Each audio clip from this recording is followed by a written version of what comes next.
다양한 분야의 전문가를 초청해 전문 지식을 전해드리는 전문가 초대석, 여러분 인생의 터닝포인트를 위한 김효지의 성공익기 시간입니다. 오늘은 대한민국에서 아주 유명하신 분을 모셨는데요. 채슬리 자문 대표 이사님이신 박세익 대표님을 이 자리에 모셨습니다. 안녕하세요. 안녕하세요. 반갑습니다. 오랜만에 다시 뵙겠습니다. 네, 다시 뵙게 돼서 영광입니다. 네. 사실 박세익 대표님께서는 여의도의 현인, 각색이라고 불릴 만큼 옛날에 그랬었죠.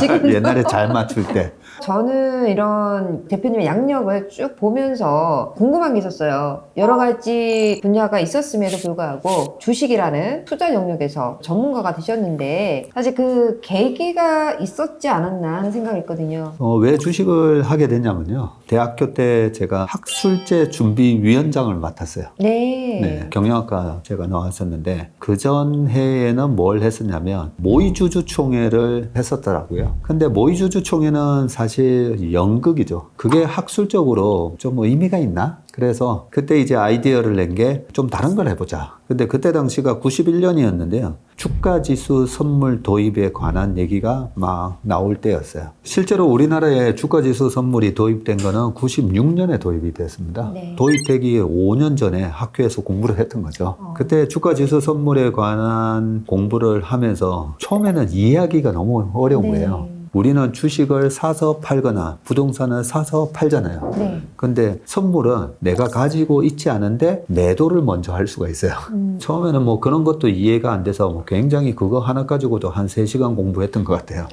근데 하면 할수록 재밌는 거예요. 그러고 나서 제가 내린 결론이 내가 갈 길은 이 길이다 라고 생각을 해서 투자자문사로 입사를 했고 네. 지금도 투자자문사를 네. 하고 있죠. 네. 지금 이 분야만 33년 하다 보니까 네. 우리가 뭔가 한 분야만 계속 하다 보면 돌을 깨칠 때가 있잖아요. 주식시장이 이런 거구나. 그런 걸 조금 느끼게 됐고요. 그러다 보니까 코로나 같은 상황이 발생했을 때나 IMF를 겪고 9.11 테러를 겪으면서 깨달았어요. 이럴 때 사는 거구나 라는 걸 깨달아가지고 그 다음부터는 무슨 위기가 올 때마다 기분이 너무 좋죠. 네, 싸게 사서 그 공포의 크기만큼 수익이 나는 거니까요. 네. 공포스러울수록 기분이 좋아요. 네. 단지 이제 핵심은 그 공포스러운 국면에서 내가 살 돈이 있느냐 그리고 살 용기가 있느냐 네. 요 두 개만 있으면 되는데 저는 용기는 항상 있으니까 그리고 주식시장이 굉장히 다이나믹하고 불확실성에 그런 도전을 해야 되고 그래서 약간 제가 승부를 이렇게 거는 걸 좋아하거든요. 네. 그런 부분이 지금까지 제가 이 시장에서 살아남을 수 있었던 이유고요. 그런 측면에서 지금도 천직이고 다시 태어나도 저는 이 직업 할 거예요. 너무 좋습니다. 네. 네네. 근데 오늘 들으면서 저랑 좀 공통된 부분이 있다 하는 걸 느꼈어요. 네. 이번에 한국에 오기 전에 나는 경제 위기에 봉착했을 때 고금리로 인해서 내년에 어떤 경제 전망에 있어서 사실 불확실성이 짙을 때 그 속에서 또 찾을 수 있는 그 기회를 생각하면은 좀 가슴이 벅차다. 이제 그런 그렇죠. 얘기를 좀 했었는데 대표님 말씀을 듣고 저랑 좀 비슷하다는 생각을 했고요. 사실 그 대표님 같은 경우에는 그 덴버 대학에서 또 재무학 석사 과정을 밟으셨잖아요. 네. 그런데 지금 하고 계시는 이런 투자 자문 그리고 주식 투자의 대가로서 그러한 과정이 많이 도움이 되지 않으시나요? 제가 덴버에서 기본적인 전문 지식을 취득한 거는 맞는데 미국에서 유학한 거를 저는 너무 잘했다라고 생각하는 것 중에 하나는 세상을 긍정적으로 바라보는 그 컬처를 배운 게 저는 더 크다고 생각합니다. 네. 우리가 보면 주식을 하기 위해서 부동산을 하기 위해서 가장 기본적인 마인드셋을 어떻게 해야 되냐면 긍정적으로 바라봐야 살 수가 있잖아요. 근데 우리가 일본처럼 되고 우리의 부채 위기 때문에 결국은 폭락하고 이런 프레임으로 세상을 바라보면 평생 못 사죠. 근데 그런 긍정적인 프레임을 갖게 된 게 길 가는데 모르는 사람인데 왜 나한테 웃으면서 하이 하지? 그리고 요즘은 우리도 보면 문 열고 들어가다가 뒤에 문 잡아주고 하잖아요. 근데 그때만 하더라도 아주 드문 컬처였고요. 그래서 저는 미국에서 그런 긍정의 컬처, 다른 사람에 대한 배려 이런 부분을 배운 게 오히려 더 많은 도움이 됐다라는 생각이고 미국의 코미디언 코난 오브라이언이 이런 얘기를 했거든요. Work hard 그리고 be kind 하라고. 그러면 amazing thing will happen 이라고 하는데 저는 그게 성공의 법칙 주식 투자의 법칙이 다 들어가 있다고 봅니다. 내가 열심히 일했는데 왜 성공을 못하지? Be kind 하지 않아서 그래요. 네. 네, 아마 주변에 그런 분들 많이 있을 겁니다. 주식할 때도 마찬가지예요. 종토방이라고 종목 토론방이 있거든요. 네. 엄청 싸워요.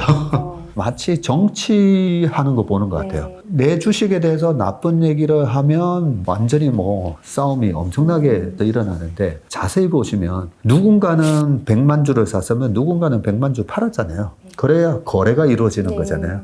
거기서 뭐 싸울 이유가 없는데 그거는 투자의 기본적인 자세가 잘못됐다라고 생각합니다. 저 같은 경우에도 보면 혹시나 제가 틀릴 수가 있으니까 항상 저와 반대되는 얘기 하시는 분들 영상을 많이 보거든요. 네. 저 사람의 논리가 뭔지 그런 부분을 보는데 투자의 고수가 되기 위해서는 귀를 열고 오픈마인드 되고 나의 자세가 MBA 하는 것보다 더 중요하다. 알겠습니다. 너무 좋으신 말씀이신 것 같습니다. 투자하면은 투자 포트폴리오, 분산 투자 많이 생각들 하시잖아요. 그러면은 그러한 투자 간의 균형을 어떻게 이루어가는 게 맞을까요? 분산 투자, 뭐 이거는 반드시 지켜야 될 하나의 원칙이라고 생각합니다. 일단은 주식을 하든 부동산을 하시든 첫 내가 사는 집이나 내가 처음 사는 주식은 반드시 핵심 코어 에셋이 돼야 된다고 생각합니다. 핵심 코어 에셋이 뭐냐면 말 그대로 중심에 있는 거잖아요. 네. 부동산을 사더라도 도심 중앙에. 근데 강남에 살려고 하니까 돈이 너무 없어요. 그러면 서울, 대한민국 전체로 보면 코어잖아요. 그런 차원에서 첫 집을 살 때도 코어를 먼저 산다라는 마음으로 샀으면 하고요. 그러면 주식은 코어가 뭐냐라고 보면 그 분야에서 1등을 하는 기업이에요. 애플이라든지 마이크로소프트라든지 그런 식으로 투자를 하다 보면 우리가 그 기업의 펀더멘탈하고 다른 그런 외생적 변수, 코로나 아니면 페드가 금리를 올려서 그런 식으로 다가오는 그런 마켓 리스크에도 코어 에셋은 떨어졌다가도 바로 빨리 회복을 하거든요. 근데 소위 말해서 잡주 뭐 이런 거 있잖아요. 그런 주식은 샀다가 회복이 안 되거든요. 잡주들로 다이버시파이 하는 건 의미가 없어요. 어떻게 분산 투자를 하냐? 처음에 무조건 코어를 먼저 사놓고 이 코어에 대한 비중을 70에서 80을 해놓고 나머지 20, 30을 이렇게 주변주로 채워나가야 되는데 대부분 주식 투자에서 실패하시는 분들이 어떻게 하냐면요. 애플 사가지고 언제 돈 벌어 하면서 자꾸 코어를 팔고 주변주로 막 넘어가죠. 삼성전자를 팔아가지고 조그만 주식 중소형주를. 근데 거의 이 경제 유튜브나 이런 방송에서 자꾸만 중소형주를 사라고 하는 사람들이 많아요. 근데 대형주가 올라갈 주식을 사라고 레코멘드 해야 되는데 그 부분이 자신이 없으니까 중소형주를 사세요 하다 보면 사는 사람들이 막 생기면 올라가는 거죠. 그러다가 이제 뭔가 위기가 오면 박살이 나는 그런 모습이기 때문에 분산 투자 되게 중요한 건데 일단 코어를 7, 80 주변주로 2, 30 이렇게 구성하셨으면 좋겠습니다. 주식을 만약에 하게 된다면 그 원리를 기억을 해야 될 것 같네요. 네. 그게 뭐 제가 개발한 이론이 아니고요. 부동산으로 전 세계에서 가장 큰 자산운용사의 CEO께서도 똑같은 얘기를 합니다. 그리고 노동자로 살기보다는 자본가로 살아야 한다라고 말씀을 하신 적이 있어요. 사실 그게 어떤 의미로 말씀을 하셨을까요? 인플레이션이 왜 오는가를 알아야 되거든요. 네. 근데 우리가 인플레이션에 대해서 어떻게 배우고 있냐면요. 경기가 좋으면 물가 상승이 오고 경기가 안 좋으면 물가 하락이 오고 우리는 그렇게 알고 있다는 거죠. 그것도 틀린 말은 아닌데 실제로 전 세계적인 인플레이션을 야기시키는 거는 기축통화국에서 돈을 너무 많이 찍어내서 그런 거거든요. 경기가 안 좋아진다, 코로나 때문에 위기가 온다 했을 때 경기가 안 좋아지면 자산 폭락이 올 거니까 디플레이션이 온다라고 생각했는데 항상 물가 상승이 왔습니다. 이번에도 마찬가지고. 왜냐하면 페드가 돈을 너무 많이 찍었기 때문에 우리가 항상 지금의 연방준비은행의 시스템이 달러에 대한 패권과 헤게모니를 쥐고 있는 이상은 계속 반복된다고 보시면 돼요. 그래서 우리는 항상 뭘 해서 돈을 벌든 그 번 돈을 우량한 자산을 사는 습관을 길러야 되고 단지 하나 2년마다 이렇게 캐시가 킹이 되는 시대가 오잖아요. 워런 버핏도 현금을 한 100조 들고 있거든요. 네. 킹이 아니라 거의 뭐 가드가 되는 그런 타이밍이 10년에 한 번씩 와요. 그래서 무조건 현금을 다 안 가지고 있으면 안 되는데 현금성 자산도 20% 정도는 가지고 있대. 모든 내 소득을 다 위기가 올 것 같으니까 나는 100% 현금이야 라고 가져가서는 안 된다는 거죠. 아, 네, 감사합니다. 어차피 궁극적으로는 이 모든 것들이 인플레이션을 감안한 네. 어떤 투자자의 기본적인 생각이 네. 고착돼야 되지 않느냐 하는 거가 아마 베이스가 될 것 같은데, 사실 그 대표님께서는 주식 투자의 대가, 그런데 그 와중에서는 저는 분명히 어떤 생각이 드냐면은 부동산 쪽에서도 대가라는 생각이 들어요. 부동산 투자의 대가. 둘 다 잘못된 얘기고요. 예, 주식 투자의 중가, 부동산은 초짜입니다. 아, 그런데도 불구하고 제가 듣기로는 부동산 투자의 비율이 좀 더 높다는 얘기를 들었어요. 네. 맞는 말인가요? 예, 제 전체 자산에서는 부동산 비율이 거의 뭐 80% 되죠. 근데 그 이유가 뭔지 여쭤봐도 될까요? 저희 증권업계에 보면요, 집 있는 사람 비율이 생각보다 적어요. 아, 그래요? 네, 은행에서 한 15년, 20년 이렇게 근무하신 분들은 80% 이상은 자기 집을 가지고 있는데, 유독 우리 증권업계는 자기 집이 있는 분의 비중이 한 40% 되려나? 유독 집을 잘 안 사세요. 네. 왜 안 사냐면 주식이 한때 이렇게 장이 좋으면 네. 100%, 200% 쉽게 벌거든요. 네. 그래서 계속 내가 100%, 200% 내년, 내후년에도 계속 벌 거다라고 착각을 해요. 그런데 저는 내가 투자하는 자산의 변동성에 대해서 공부를 많이 하거든요. 특히나 우리나라 주식은 사이클 기업이 많거든요. 네. 반도체 사이클이잖아요. 네. 화학, 정유, 철강 전부 다 사이클이에요. 네. 그래서 주가의 변동성이 심하더라고요. 500에서 1000 갔다가 또 500 갔다가 또 1000 갔다가 왔다 갔다 한 10년 했고요. 그러고 나서 최근에도 2000에서 3300 갔다가 또 뭐 금방 2300 왔어요. 그래서 주식으로 돈 벌면 무조건 변동성이 낮은 부동산으로 옮겨야 된다. 이런 원칙을 갖고 있는데, 우리 업계 분들은 계속 돈을 주식으로 불리는 게 훨씬 유리하다고 생각하면서 계속 주식만 하다가 번 거 다 날리거든요. 그래서 15년, 20년 됐는데도 전세 3억에 월세 150 내고 사시는 분 계시는 이유가 주식의 이 변동성에 대한 부분을 이해를 좀 제대로 못 하신 거죠. 아주 중요한 부분인 것 같아요. 대표님께서 그런 말씀 하시니까는 저도 2021년 그때쯤에 유독이 그 주식을 통해서 돈을 버셨던 분들이 부동산에 투자를 하는 경우가 많았었어요. 근데 이제 그분들의 대부분의 공통점이 뭐냐면은 이제는 주식은 리스크가 좀 많아 보이기 때문에 부동산으로 좀 돌려야 되겠다. 리스크를 네. 분산시켜야 되겠다는 얘기를 해주셨거든요. 네. 그때가 부동산의 우리 시장의 단기 꼭지이기는 했었지만, 네. 그나마 그때 부동산으로 옮기신 분들은 한 15% 터진 거잖아요. 정말 부동산 고점을 잡았다 해도. 근데 그때 주식을 계속 하셨던 분들은 주식 한 거 다 토해내셨거든요. 그래서 그 원칙은 저는 지키셨으면 좋겠어요. 가상화폐 뭐 그런 걸 하시더라도 벌면 무조건 변동성이 낮은 자산으로 옮기는 그런 습관을 가지셨으면 좋겠습니다. 변동성이 높은 데서 변동성 낮은 쪽으로 분산 투자하는 거. 네, 좋은 말씀 해주셨습니다. 근데 대표님께서 최근 책을 출간하셨는데 여기 보시면 위기를 기회로 만드는 고수들의 투자 철학이라고 해주셔서요. 투자 고수분들이랑 인터뷰를 많이 하셨잖아요. 네. 그래서 그걸 토대로 해서 또 책을 내셨는데 투자 고수들만의 공통점이 있다면 무엇이 공통점이었을까요? 제일 중요한 게 긍정적인 마인드. 확실히. 네. 투자 고수들 중에 네. 비관론자는 없어요. 낙관론자가 돈을 벌고 비관론자는 명성을 얻는다. 또 두 번째는 다 액션을 잘 하신다는 거죠. 행동. 네. 액션 못하는 고수는 없습니다. 맞습니다.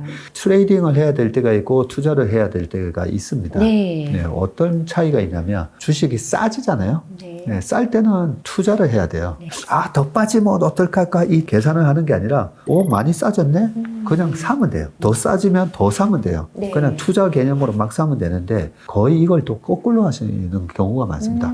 주가나 부동산이 너무 비싸졌을 때 그럴 때 막 사면서 뭐라고 얘기하냐면 장기적인 투자로 산다고 얘기를 해요. 네. 그러면 이제 떨어지잖아요. 네. 떨어지면 마음 아파하고 네. 거기다가 레버리지까지 일으켰으면 반대매매 나오고 또 하나 세 번째는 밸류에이션 능력이 있다는 거죠. 부동산, 주식 다 마찬가지일 거예요 아마. 야, 저 지역에 저 가격이면 싸지. 그러면 사는 거잖아요. 그죠? 네. 그 밸류에이션이 되는 건데 부동산은 그나마 변동성이 좀 덜 심하고 이 내재 가치, 이 인트린직 밸류보다도 이렇게 많이 이렇게 벗어나지는 않는다고 봅니다.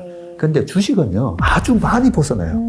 그런 차원에서 용기 있게 많이 싸졌을 때 살 수가 있고 또 많이 비싸지면 팔아야 되거든요. 네. 그러면 그 기준이 뭐냐면 밸류에이션 능력이 있어야 된다는 와, 거죠. 근데 대표님, 그거는 좀 실력인 것 같아요. 저는 이제 프로니까 네.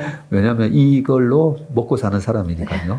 아마추어 선수들도 돈을 벌 수 있었던 때가 2020년 코로나 이후거든요. 그러면 아마추어 투자자와 어떤 차이가 있을까? 나는 어떤 차별점이 있나라고 고민을 좀 해봤었어요. 아, 이게 밸류에이션 능력의 차이가 있구나. 네. 아마추어라고 해서 다 밸류에이션 능력이 없는 건 아니거든요. 네. 거기서 하나 팁을 드리면 이 종목 저 종목 막 사고 팔고 하면 밸류에이션 능력이 안 생겨요. 네. 애플이면 애플, 마이크로소프트 한 종목으로 네. 꾸준히 투자를 하시다 보면 아, 이 주식은 이 정도가 적정 가격이고 이런 변동성이 있구나라는 걸 좀 깨달을 수가 있어요. 네. 핵심 주식은 아무리 내가 사서 물려도 회복이 되니까. 네. 그 한 주식을 오랫동안 사고 팔고 우량 주식을 사고 팔고 하다 보면 적정 주가가 어느 정도 수준이다라는 걸 알게 될 거라는 거죠. 아, 이 회사가 실적이 보통 어느 정도 나는데 경기가 좋든 안 좋든 안 좋을 때는 이 정도, 좋을 때는 이 정도 나고 어느 정도 이 회사의 기업의 펀더멘탈에 대해서도 이해가 되고 그러고 나서 아, 이 회사의 적정 가격은 얼마다라고 네가 이제 감이 올 거다. 네. 그러면 평생 너는 이 주식 하나로도 돈을 벌 수 있다라고 얘기를 해줬죠.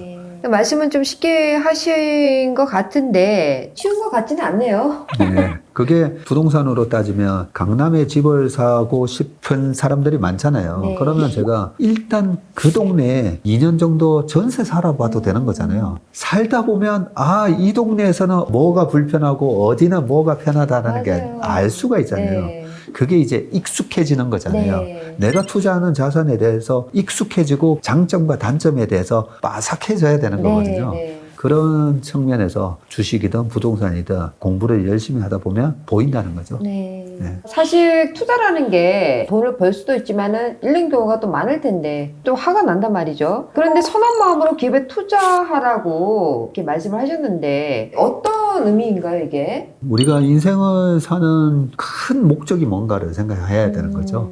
우리가 김수환 추기경님을 참 그리워하고 네. 존경하잖아요. 근데 김수환 추기경님이 그러면 대단한 부자로 돌아가셨나? 불교계의 법정스님. 네. 법정스님의 그 유명한 책이 무소유잖아요. 네. 그래서 우리의 목적은 자본주의이기 때문에 돈이 없으면 좀 불편하죠. 돈은 내가 불편하지 않을 정도 버는 거라고 생각을 합니다. 근데 돈 자체 버는 게 이제 목적인 분들이 많잖아요. 돈 자체가 목적이면 한도 끝도 없어요. 주식 투자를 할 때도 내가 돈 벌어서 뭘 할 건가에 대한 투자자로서의 자화상은 정해놓고 투자하라는 얘기죠. 네. 네. 돈 버는 거 그 이상의 가치가 분명히 있다는 거죠. 그래서 주식을 할 때도 왜 어렵냐면 최꼭지에 팔려고 해서 그런 거예요. 팔았더니 더 올라갔어요. 막 스트레스 받는다 하잖아요. 갈등이죠. 근데 정말 제 주변에 몇백억대 돈을 버신 분들 중에 아, 내가 그때 좀 더 기다렸다가 팔았어야 되는데 얘기하시는 분은 없어요. 아, 그렇구나. 네. 그래서 팔 때는 어떤 마음으로 팔아야 되냐면 내가 팔았으면 누군가 샀잖아요. 그렇죠. 아, 내가 판 주식으로 저 사람이 사서 아유 그래도 한 20% 먹었네. 네. 부동산도 마찬가지잖아요. 네. 부동산도 새 꼭지에 딱 팔고 싶으면 안 된다는 거죠. 알겠습니다. 지금 말씀하신 내용이 반드시 가져야 되는 어떤 마인드인 것 같아요. 사실 우리가 돈을 잃는 경우 심리 상태도 사실 고르지 못할 텐데 심리전에 능해야지만 돈도 마음도 잃지 않는다라는 또 말씀을 하셨잖아요. 네. 돈을 잃으면 화가 난다 했잖아요. 그럼 저는 화 안 나겠습니까? 저도 화납니다. 우리가 투자하다 보면 여러 가지 좋은 원칙을 많이 가지고 있음에도 불구하고 실천을 제대로 못할 때가 있잖아요. 알고 있음에도 불구하고 손해가 났을 때는 화가 나죠. 막 모니터 보면서 막 욕하고 그럽니다. 막 저 네, 자신한테. 그거는 어쩔 수 없는 거고요. 그리고 뭐 잘못된 부분이 있다면 반드시 나 자신에게 대해서도 화가 나야 되죠. 네. 이런 주식은 내 원칙으로는 사면 안 되는데 그런 여러 가지 원칙을 어기고 요행으로 샀다가 터지면 왜 나는 내 원칙을 못 지켰을까? 그래서 분명히 그 부분도 수립을 하셔야 되고요. 네. 그런데 이 주식 투자가 왜 어려우냐면 우리 인간은 집단 생활을 해왔던 본능이 있기 때문에 우르르 몰려갈 때 혼자 남아 있다가는 죽어요. 사자나 하이에나가 됐든 잡혀 먹어요. 네. 그래서 같이 다닐 수밖에 없는 그 DNA가 있거든요. 네. 그걸 이겨내지 않으면 주식을 해서 이길 수가 없어요. 왜냐하면 포모로 따라갔을 때는 주가가 비싸져 있거든요. 네. 그래서 심리적으로 나를 다스릴 수 없다. 그리고 나는 감정적인 사람이다. 그러면 하면 안 돼요. 이 학력하고 상관은 없어요. 앙제르 코스톨라니가 그래서 주식 투자의 99%는 심리라고 얘기했어요. 근데 우리는 주식 투자의 99%는 어디가 성장성이 좋아? 그죠? 부동산도 어디가 재개발 혹시 뭐 이런 거 정보 알아보러 다닌다고 하잖아요. 그래서 저는 좀 게을러가지고요. 안 그래요. 그냥 공포스러울 때 핵심 우량 자산이 분명히 디스카운트 돼 있을 거니까 그럴 때 사고 주식도 마찬가지로 공포스러울 때 싸게 거래된다는 걸 아니까 반대로 이겨내는 거거든요. 근데 어떻게 그런 용기가 생기냐면 셰익스피어가 그런 얘기를 했거든요. 용기의 대부분은 조심성이라고 얘기해요. 근데 사람들이 잘못 알고 있어요. 이 것하고 용기하고 그냥 무모한 걸 용감하네 이렇게 얘기하잖아요. 무모하면 다칩니다. 그죠? 네. 근데 왜 지를 수 있는 용기가 있냐면 조심스럽게 많이 조사를 해본 거예요. 그렇죠. 그래서 저 같은 경우에는 공부를 많이 해봤거든요. 왜냐면 두려우니까. 공부를 많이 해봐서 지를 수 있는 용기가 생긴 거예요. 또 이런 부분들은 따지고 보면은 그 자체가 실력이잖아요. 네. 이런 것들이 겸비가 돼야지 뭐 용기도 있는 거고 네. 심리전에서 강하게 도전을 할 수 있는 것 같고 이거는 뭐 계속해서 톱니바퀴처럼 계속 도는 것 같아요, 대표님. 참 좋은 표현을 해주셨는데요. 주식시장의 역사는 계속 반복이 됩니다. 마크 트웨인도 역사는 똑같이 반복이 되지는 않지만 라임이 있다고 얘기했었잖아요. 굉장히 비슷해요. 어떤 위기가 왔을 때 사람들이 느끼는 공포감 때문에 위축이 되고 소비가 위축이 되니까 생각했던 것보다 더 경기 침체가 오죠. 그랬을 때 누군가는 또 그 싼 자산을 사고 그 자산 가격이 다시 회복을 하면 돈을 벌었잖아요. 돈을 벌었으니까 또 소비를 하게 되고 소비가 늘어나니까 경기가 좋네 하면서 사람들이 또 나와서 막 쓰면서 경기가 또 생각보다 더 올라가고 그런 것처럼 그런 부분에 대한 사이클에 대해서 우리가 정확하게 이해를 하고 있으면 용기가 생기고 액션을 할 수가 있는 거죠. 대표님이 보시기에는 2024년 한국 경제 어떻게 바라보시나요? 제가 경제 전망을 해보면요. 잘 틀립니다. 그래서 잘 맞지 않은데 그냥 제가 어떻게 생각하냐면 지금 금리가 되게 높잖아요. 금리가 높으니까 아무래도 소비가 위축될 수밖에 없다고 생각을 합니다. 미국에 계시니까 더 잘 아시겠지만 미국 친구들 가만히 보니까 학교 다닐 때도 론으로 학교를 다니고 차를 사는데 차도 보니까 론으로 사요. 그리고 졸업하고 직장을 얻게 되면 집을 살 때도 모기지 론으로 사요. 그런 걸 느꼈는데 금리가 높아졌잖아요. 금리가 높아졌으니까 모기지 같은 경우에는 아무래도 이자를 많이 내야 되잖아요.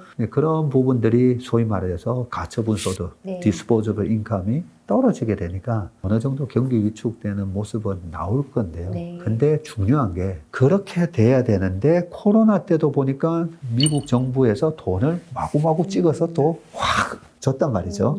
그런 부분들이 저축으로 쌓여 있다가 최근에 보니까 미국의 저축률이 이래 떨어지고 있어요. 우리가 보면 저축을 하는 이유는 내가 나중에 회사가 잘리고 나면 그래도 돈을 모아놔야지 잘리고 나서도 쓸 수 있으니까 라고 생각을 하는데 지금 미국의 고용 사정이 너무 좋잖아요. 잘릴 염려가 없다라고 생각하니까 통장에 있는 돈을 꺼내서 막 쓰고 있잖아요. 그런 부분을 보면 경기 위축이 심하게는 안 오겠다 그런 생각이라서 물론 경기가 슬로우해지기는 하겠지만 하드랜딩은 없다라고 생각합니다. 그리고 내년에는 대통령 선거가 있는 해잖아요. 대통령 선거를 자세히 이 부분하고 주식시장하고 경제가 어떻게 돌아갔는가에 대한 통계를 보면요. 대통령 1년 차에서 2년 차가 경제 성장률이 제일 안 좋아요. 근데 3년, 4년으로 가면 경제 성장률이 다시 빠르게 회복을 합니다. 왜냐하면 선거에서 이겨야 되니까. 그러면 이제 바이든 정부에서 론을 왜 탕감을 해준다고 하겠어요? 너 갚아야 될 돈 안 갚아도 되니까 나가서 돈 써. 그래야 봐봐 경제 좋잖아. 이렇게 해서 선거를 해야 될 거잖아요. 그런 측면으로 보면 내년에 미국 경기가 그렇게 나쁘지는 않을 거다. 네. 단지 우리나라 주식시장 입장으로는요. 네. 미국이 어떤 정책이 정해지면 그 정책에 맞게끔 전기차 정책이라든지 아니면 IRA 법안이라든지 뭐 이런 게 생기면 그 법안에 맞게끔 미국 기업들이 움직이고 그 기업들이 움직일 때 우리나라 기업들이 반도체도 만들어주고 뭐 모듈이나 태양광도 만들고 2차전지 배터리도 만들고 하잖아요. 그래서 우리가 어떻게 보면 미국의 그런 큰 기업들의 1차 퍼스트 밴드라고 보시면 돼요. 그런데 내년에 바이든이 계속 하는 거예요? 아니면 트럼프가 되는 거예요? 거기에 답을 할 수가 없잖아요. 그렇죠. 네. 그래서 주식 투자자가 제일 싫어하는 게 불확실성이거든요. 근데 공화당에서는 지금 트럼프인데 경선을 또 겪어야 되니까 확실하게 트럼프다라고도 볼 수는 없는 거예요. 그런 불확실성 때문에 내년에는 기업들의 투자가 약간 위축이 된다라고 보면 11월 달에 대선 있기 전까지 엄청난 이런 불확실성에 대한 스트레스를 좀 받을 것 같아요. 아, 그렇군요. 네, 그래서 내년 상반기에는 미국 정부에서 계속 경기 부양책, 그리고 중국에서도 지금 경기 부양책 쓰거든요. 그러면서 코스피 같은 경우에는 또 2,600, 700 막 온다고 보거든요. 그런데 변동성이 큰 자산이니까 하반기 시장을 대비해가지고 이익은 잘 챙기고 나오셨으면 좋겠습니다. 아, 네. 좋으신 말씀 감사합니다. 그런 와중에서도 투자의 기회가 있다면 어느 쪽에 우리가 이렇게 주시려면 좋을까요? 주식시장을 잘 보면요. 굉장히 이성적이면서도 비이성적인 부분이 있다고 했잖아요. 네. 케인즈가 1936년에 썼던 고용과 이자 화폐에 관한 일반 이론에 보면 애니멀 스피릿이라는 단어가 있고요. 네. 그게 바로 이제 동물적인 충동 이렇게 이제 번역이 돼서 나왔는데 우리가 인간으로서의 그런 이성적인 레셔널한 판단이 아니라 말 그대로 동물적인 그런 판단을 하는 건데 그게 뭐냐면 뭔가 스토리가 생기면 그 스토리에 심취해서 확신을 가지면서 바보 같은 액션을 취한다는 거예요. 그런 바보 같은 행동들이 주식시장에 항상 일어나요. 최근에 미국 주식 중에 제일 잘 나가는 주식 중에 하나가 비만 치료제 하는 회사예요. 네. 네, 일라일릴리 그리고 덴마크의 노보노디스크. 그래서 앨런 머스크가 얼마 전에 보니까 살이 쏙 빠져가지고 나온 거죠. 처방을 받아서 18kg를 뺐다. 네, 이렇게 하는데 네. 그 비만 치료제 때문에 일라일릴리랑 노보노디스크의 주가가 왕창 오르려가면서 어떤 주식이 반대로 빠졌냐면 코카콜라, 펩시코, 도미노 피자. 비만 치료제가 뭐냐면 식욕 감퇴거든요. 그죠? 네. 식욕 감퇴니까 뭘 안 먹게 되는데 그러면 콜라 안 마시고 피자 안 먹게 된다라고 사람들이 생각하는 거죠. 근데 제가 가만히 보면 이 비만 치료에 대한 처방을 누가 많이 받냐면요. 고도 비만일수록 비만 치료제를 처방을 많이 받을 것 같은데 미국 인구에서 비만 치료제를 가장 많이 받는 도시 지역이 어딘가 했더니 뉴욕의 어퍼 이스트 되게 부자들이 많이 사는 동네잖아요. 네. 그 동네 사람들이 많이 받는 거예요. 그 동네 가니까 비만인 사람보다는 열심히 운동하면서 소위 말해서 이 쉐이프가 좋은 분들이 많더라고요. 네. 근데 쉐이프가 좋은 분들이 오히려 비만 치료제 처방을 더 받는 거예요. 그렇군요. 그러면서 우리는 완벽한 몸매를 원한다는 거죠. 그래서 그 부자 동네의 사람들이 콜라, 도미노 피자를 계속 먹었을까 생각해 보면 그럴 것 같지는 않잖아요. 네, 그럴 것 같지 않나요? 그래서 비만 치료제 때문에 경기가 좋든 안 좋든 우리가 늘 사먹는 이 필수 소비재가 맥도날드, 그리고 펩시코, 코카콜라, 도미노 피자 이런 전통적인 필수 소비재예요. 배당도 많이 주거든요. 네. 근데 이런 주식이 떨어져 있어요. 그러면 제가 봤을 때는 이거는 거의 무위험 차익거래 그런 느낌이 들어요. 네. 이런 부분들이 성장 구조만 너무 보실 게 아니라 이런 시장에서 약간 비이성적으로 형성된 그런 주식을 사시는데 그 주식은 전부 다 코어예요. 그런 주식을 사시면 주가가 지금 100만 불이 80만 불, 70만 불 돼 있다는 거죠. 그런 개념으로 투자의 기회를 찾으시면 좋을 것 같습니다. 아, 네. 이 방송을 보신 분들은 다 그쪽으로 몰릴 것 같은데요. 몰리기 전에 빨리 사셔야 그러게 돼요. 말이에요. 저희 성공의 키 마지막 질문입니다. 박세희 대표님께 성공이란 무엇일까요? 제가 이제 축구를 좋아하니까 네. 축구 선수로서는 우리 박지성 선수, 박지성이라는 그 선수 때문에 지금의 손흥민 선수가 있는 거 아니겠습니까? 그죠? 그러게요. 아니 우리 아시아 선수가 프리미어리그에서 그것도 맨체스터 유나이티드에서 챔피언스 리그 우승도 하고 네. 아 아시아 선수가 되는 거구나. 네. 그 희망과 꿈을 준 게 저는 그게 성공이라고 생각하거든요. 그래서 제가 주식 투자를 통해서도 우리가 경제적 자유를 이룰 수 있다라는 거. 그 희망은 제가 드리고는 싶어요. 네. 네. 금융은 박세익 전문을 통해 가지고 그래도 내가 주식 투자를 어떻게 하는지 알게 됐어. 예, 그런 부분의 얘기를 전해 듣는다면 그게 저로서는 뭐 성공이 아닌가 생각합니다. 아, 너무 좋으신 말씀입니다. 어떻게 보면 주식 투자의 밑거름을 알려준 사람. 그렇게 되는 것이 박세희 대표님에게는 이제 성공이다라고 말씀해 주셨는데요. 바쁘신 와중에도 이제 성공의 키 시간에 참석해 주시고 공유해 주셔서 감사드립니다. 네, 고맙습니다. 지금까지 여러분 인생의 성공의 키를 전달드리는 김효지였습니다. 감사합니다. 성공적인 투자를 위한 열쇠. 미국 부동산 전문인 김효지 대표의 두 번째 저서 미국 부동산 트렌드 2024.